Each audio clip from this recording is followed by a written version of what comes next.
scribes and sorcerers of the land of Tyrannuth have tapped into the power of the mysterious dragon runes.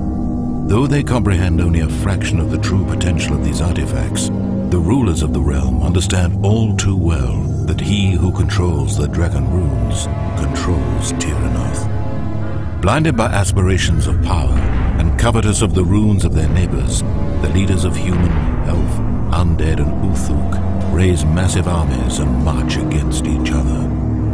At the same time, brave heroes venture forth from their home cities on perilous quests in the hopes of claiming a dragon rune for their king and eternal glory for themselves.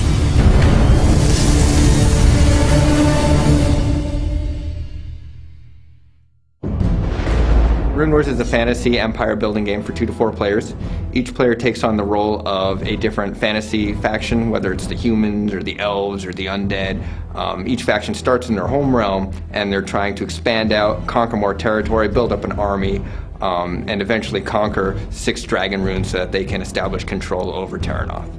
Runewars is a game of territory control and resource management, but it's got this whole other layer of hero questing, so there's like an adventure game in there as well. In addition to your armies and your units and all that stuff, you also control some famous heroes from the Runebound world. And these heroes will go around completing quests, getting powerful artifacts, and also finding dragon runes for you. So it's very unique in that aspect. Fantasy Flight has put out lots of games like quest games like Runebound, the World of Warcraft adventure game, and so on, like Talisman, but there's nothing out there right now in the gaming industry that is what we call an empire building game.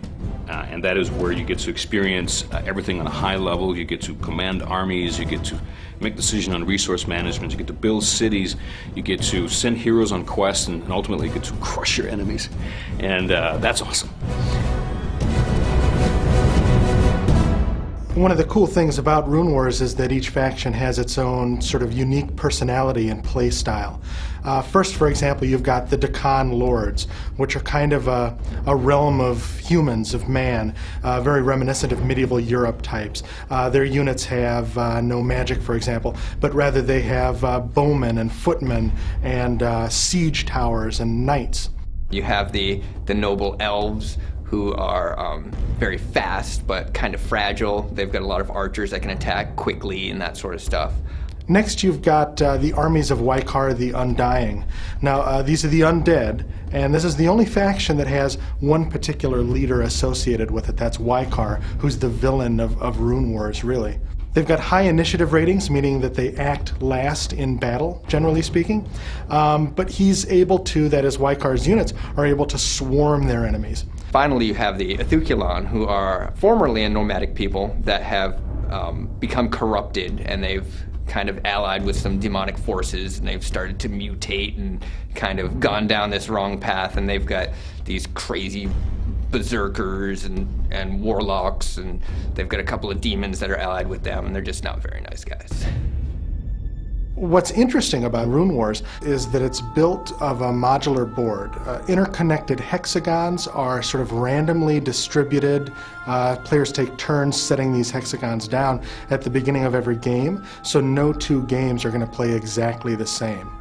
Now, on top of that, maybe the coolest visual feature of Runewars are the 3-dimensional mountains. Mountain terrain is something that in game terms can't be crossed by armies, except armies that have the flying ability. Certain units do. In terms of the visual appeal, though, what these mountains do is they stand above, and 3-dimensional, above the rest of the board, and it really adds to the feel that you are a general standing over a sort of strategic map of your land. And we also have the faction sheets, which are these nice thick sheets that have dials attached to them so that you don't have to collect piles of tokens for how much wood and ore and stuff you have. It's all kind of adjusted straight there in front of you. Gameplay in Runewars is really measured in-game in years. And in a year, there are 4 seasons within the game, and each season has each player playing an order card for that season. At the start of the season, a season card is drawn. This tells you something that's going on in the world that everybody has to interact with. And once that's been resolved, everybody chooses what they want to do that season. Each player has a hand of 8 cards, and these are different actions they can take. It's either to move my troops, to recruit new troops, to build strongholds, to harvest resources, and everybody simultaneously chooses what they want to do and puts it face down. Oh, in the spring of a year, you might play a recruit card.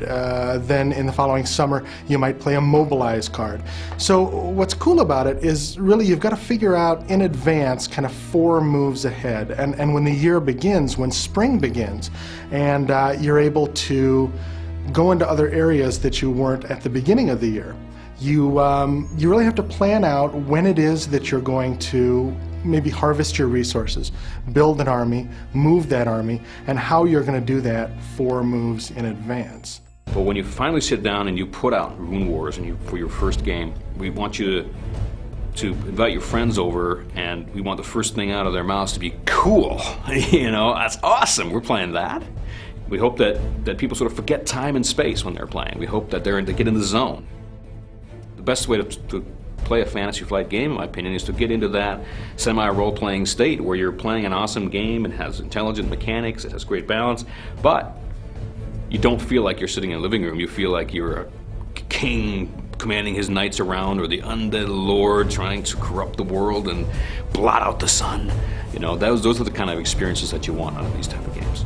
I think that what will be imparted to our fans when they play Runewars for the first time will be a sense of the depth of this universe that we've created. I think the thing that makes this game stand out is just that there is nothing else like it. That it has conquest, it has resource management, it has empire building, it has heroes going on quests, it has diplomacy.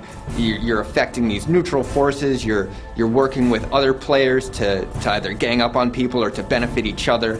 There's just so many different layers of strategy, not only in the cards that you play, but in the way that you backstab people, in the way that you work together with other people.